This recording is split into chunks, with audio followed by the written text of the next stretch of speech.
Onto another relatively well-known character in Savage Dragon. I don't know much about them, but I know they had an animated show in the 90s, and he's sort of an alien that he's got amnesia, and he becomes a policeman. Though my figure's fin is warped, I could put it in hot water to fix that, though I see a lot of them with them snapped off, which is a shame. There's a little bit of a marbling effect here, but I don't mind it. For the most part, the green is very well matched throughout, even though this plastic is slightly different to this plastic, it seems. This seems thicker with the sculpt. Very piercing look to the character. I love this deco. This is sort of a running chain in the wave, because you can get him in a tank top, but I think this one looks way cooler. He looks like in battle mode. It kind of has like a Wolverine-esque, Punisher-like quality to it. How they were drawn, or how they're always drawn, really. I love how all the veins are sculpted. Also, he's got individual finger articulation, like really old school Toy Biz figures. I do miss it, because you can put different accessories in their hands. The dry brushing on the jeans look phenomenal. I really like it, and I also really like the sneakers. They have really nice sculpt.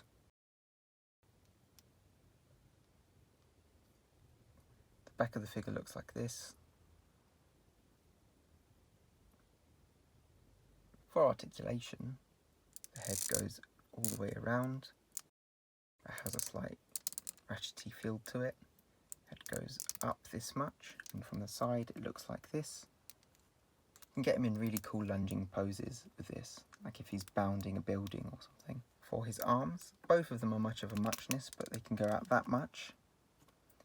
They fully rotate all the way around, but like Madman, they have like a ratchety feel to them.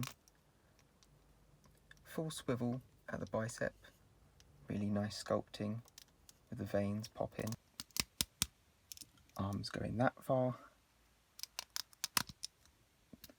Wrist cut, wrist hinge, which can go quite far down and quite far up. And then the hand itself, you can get it into a fist if you want to. Just looks a bit odd with the thumb and how it's sculpted. However, for the most part, I get him in kind of splayed hands or half open hands. You can also give his opponents the finger, because he is a more adult comic. There's an ab crunch on the figure and goes forwards this much. Let's put this arm back so you can see. Waist cut. Legs go forward this much. They're quite bendy as well and rubbery, it seems, as opposed to this plastic up here. And then you can also get him in the splits if you wish, because of the ball joints. There's an upper thigh rotation, which is very helpful for kicking down doors. In posing, I mean. Double jointed knees. There's no lower shin cut, but the way the jeans layered looks so nice. Ankles go that far down. There's a bit of a weird gap all the way up, which is quite good for posing. Ankle rockers, which is really nice. Look at that. So you can get him to stand and balance quite a lot. And then toe articulation. Peg holes at the bottom of the feet. Onto the final figure that I have in my collection of this wave, Ripclaw. Look how nicely sculpted the face is. Looks very piercing. And I like how the hair has different parts to it. So there's more rubbery parts, plastic sculpted, and also the one at the back that rotates. I go into that in articulation. His skin has such a weird porous feel to it, very chalky. And the bandanas, this one's slightly... Oh no, it is just different to the other one. They don't rotate like his hair though. Really like his wrappings. They have kind of a glossy paint to them to really show his bandages. And then also he's got individual finger articulation. Not as much as Savage Dragon though.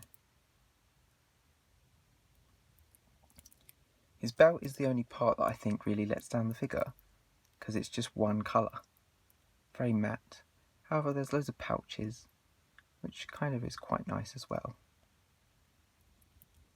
There is also sort of a technological cybernetic side as opposed to the other arm.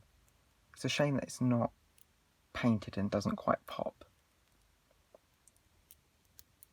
Again, very nice kind of stretching of the material to show the muscles of the character, and then kind of samurai looking or ninja looking boots.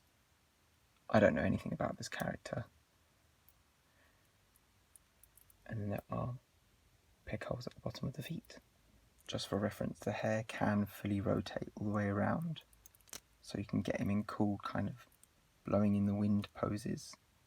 For the most part I have it facing this way because it kind of looks a bit weird if it's just up. You could have him falling, I suppose.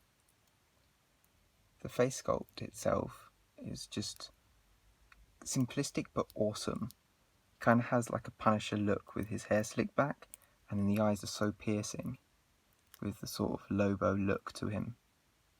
And also his eyes themselves are very glossy as opposed to the matte black throughout. Really cool figure. For articulation, the head goes left this far, right this far. You can fully rotate it, but his hair sort of gets stuck because it is just a rubbery material. Head goes up, or is supposed to go up, but that is as far up as it goes because of the way his hair is sculpted, and down that far, which is very nice. And you can see this is the only figure that has sort of armpit joints as opposed to the other ones. But I don't think it works so well on this figure in particular because of the way his skin is sculpted, kind of in a kind of sandpapery texture. This side is fused, so I can't really show you. The arms fully rotate all the way around, go in and out this much, very far. Rotate at the bicep, where this is kind of cybernetic. It's the same this side as well, just to show you for reference. Double jointed arms, wrist rotation at like the mid wrist from the wrappings, and they do kind of look like they're continuously wrapped around, so you can kind of pose him however you like. His fingers can rotate down this much, so you can get him almost in a fist. For the most part, you get him in kind of splayed, Freddy Krueger-y attack poses. There's an ab crunch that goes down this far and goes back further than the amount it goes forwards. Legs go forward this much and back not that much at all because of the way the back is sculpted. There's a rotation at the upper thigh, double jointed knees, which are really nice for doing leaping poses or flying kick poses. There is a upper boot cut, but not, it's kind of weird. It has like, it's nice that it's there, but the upper boot kind of you want to move all in unison. And then goes down that far, up that far, and should go from side to side but doesn't, and toe articulation, and very nice treads at the bottom of the feet. Ask away if you think I have a figure that you want reviewed. Please consider subscribing, as it really helps out the channel.